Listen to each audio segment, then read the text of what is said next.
Huwag mong galawin! She's pulling. Nakikiliti ako dun sa tangkay. That's a very high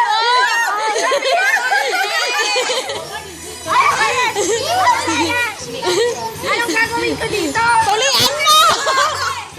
Huwag mo hilahin! Huwag mo ilahin pag nalaglag-lagyan.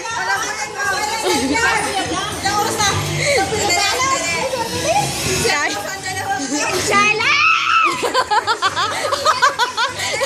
Gigil na gigil si Bele. Ay, gigil na gigil tong partner ko.